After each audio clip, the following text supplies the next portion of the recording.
जय श्री कृष्णा, जय श्री राधे। अर्चना के कृष्ण गुणगान चैनल पर आपका स्वागत है।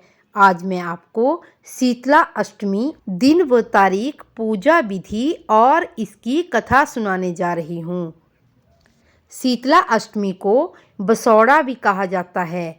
हिंदू पंचांग के अनुसार चैत मास के कृष्ण पक्ष की अष्टमी को मनाया जाता है। शीतला अष्टमी का त्यौहार होली से ठीक 8 दिन बाद आता है। इस साल शीतला अष्टमी 15 मार्च 2023 को मनाई जाएगी। ज्योतिष शास्त्र के अनुसार इस दिन माँ शीतला का पूजन करने से कई तरह के दुष्प्रभावों से भक्तों को मुक्ति मिलती है। मान्यता है कि शीतला का व्रत रखने से कई तरह के रोग दूर होते हैं और इसके साथ लोग पूरे साल चर्म रोग तथा चेचक जैसी बीमारियों से दूर रहते हैं। शीतला अष्टमी 2023 का शुभ मुहूर्त। चैत मास के कृष्ण पक्ष की अष्टमी तिथि 15 मार्च को सुबह 12:09 से प्रारंभ होगी और 16 मार्च को रात 10:04 पर समाप्त होगी। शीतला अष्टमी का पूजन 6:20 से शाम 6:35 तक किया जा सकता है। शीतला माता को लगाते हैं बासी खाने का भोग। शीतलाष्टमी के दिन माता शीतला को बासी खाने का भोग लगाते हैं, जिसे बसौड़ा कहा जाता है। यही बासा भोजन प्रसाद के रूप में ग्रहण किया जाता है। शीतला अष्टमी का महत्व। शास्त्रों के अनुसार शीतला अष्टमी के दिन पूजा करके घर में चूल्हा नहीं जलाया जाता है। शीतला अष्टमी की पूजा से पर्यावरण को स्वच्छ व साफ रखने की प्रेरणा दी जाती है। ऋतु परिवर्तन होने के साथ मौसम के कई प्रकार के बदलाव आते हैं। इन बदलावों से बचने के लिए साफ सफाई का ध्यान रखा जाता है। मान्यता है कि अष्टमी तिथि के बाद बासी खाना नहीं खाया जाता है। अब मैं आपको शीतला अष्टमी की कथा सुनाती हूँ। एक गांव में ब्राह्मण दंपत्ति रहते थे। दंपत्ति के 2 बेटे और 2 बहुएं थी। दोनों बहुओं को लंबे समय के बाद बेटे हुए। इतने में शीतला अष्टमी का पर्व आया। घर में पर्व के अनुसार ठंडा भोजन तैयार किया। दोनों बहुओं के मन में विचार आया कि यदि हम ठंडा भोजन लेंगी तो बीमार हो जाएंगी। बेटे भी अभी छोटे हैं। इस विचार के कारण दोनों बहुओं ने तो पशुओं के दाने तैयार करने के बर्तन में गुपचुप 2 बाटी तैयार कर ली। सास बहू शीतला की पूजा करके आई। शीतला माता की कथा सुनी। बाद में सास तो शीतला माता के भजन करने के लिए बैठ गई। दोनों बहुएं बच्चे रोने का बहाना बनाकर घर आईं और दाने के बर्तन से रोटियां निकालकर चूरमा बना लिया और पेट भर कर खा लिया।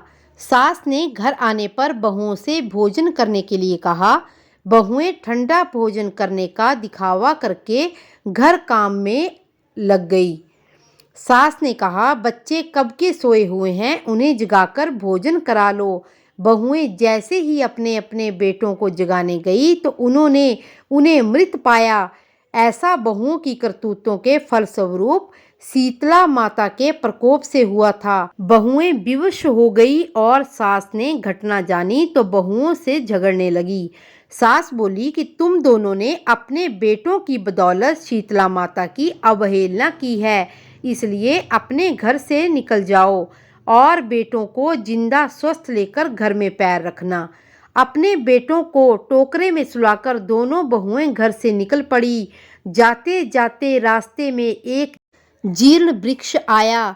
वह खेचड़ी का वृक्ष था। इसके नीचे ओरी शीतला दोनों बहनें बैठी थी।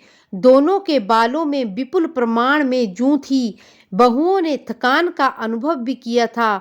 दोनों बहुएं ओरी और शीतला के पास बैठ गई। उन दोनों ने शीतला ओरी के बालों से खूब सारी जूं निकाली। जुओं का नाश होने से ओरी और शीतला ने अपने मस्तक में शीतलता का अनुभव किया। कहा, तुम दोनों ने हमारे मस्तक को ठंडा किया है, वैसे ही तुम्हें पेट की शांति मिले। दोनों बहुएं एक साथ बोली, पेट का दिया हुआ ही लेकर हम मारी मारी भटक रही हैं, परंतु शीतला माता के दर्शन हुए ही नहीं हैं। शीतला माता ने कहा कि तुम दोनों पापनी हो, दुष्ट हो, दुराचारिणी हो, तुम्हारा तो मुख देखने भी योग्य नहीं है। शीतला अष्टमी के दिन ठंडा भोजन करने के बदले तुम दोनों ने गर्म भोजन किया था। यह सुनते ही बहुओं ने शीतला माता जी को पहचान लिया। देवरानी जेठानी ने दोनों माताओं को वंदन किया और गिड़गिड़ाते हुए कहा कि हम तो भोली भाली हैं, अनजाने में गर्म खा लिया था, आपके प्रभाव को हम नहीं जानती थी, आप दोनों को क्षमा करें, इसके बाद हम ऐसा कभी नहीं करेंगी। उनके पश्चाताप भरे वचनों को सुनकर दोनों माताएं प्रसन्न हुई। शीतला माता ने मृतक बच्चों को जीवन दान दिया। बहुएं जब बच्चों के साथ लेकर आनंद से पुनः गांव लौट आई, गांव के लोगों ने जाना कि दोनों बहुओं को शीतला माता के साक्षात दर्शन हुए थे। दोनों का धूमधाम से स्वागत करके गांव में प्रवेश करवाया। बहुओं ने कहा, हम गांव में शीतला माता के मंदिर का निर्माण करेंगी। चैत मास में शीतला अष्टमी के दिन ठंडा खाना ही खाएंगी। शीतला माता ने बहुओं पर अपनी कृपा दृष्टि बनाए रखी, वैसे ही हम सब पर भी मैया कृपा दृष्टि बनाए रखें। श्री शीतला माता हमें शांति, शीतलता और आरोग्य प्रदान करें। इसी तरह की और भी कथाएं सुनने के लिए मेरे चैनल को लाइक, शेयर और सब्सक्राइब करें और कमेंट बॉक्स में जय माता दी अवश्य लिखें। जय श्री कृष्णा, जय श्री राधे।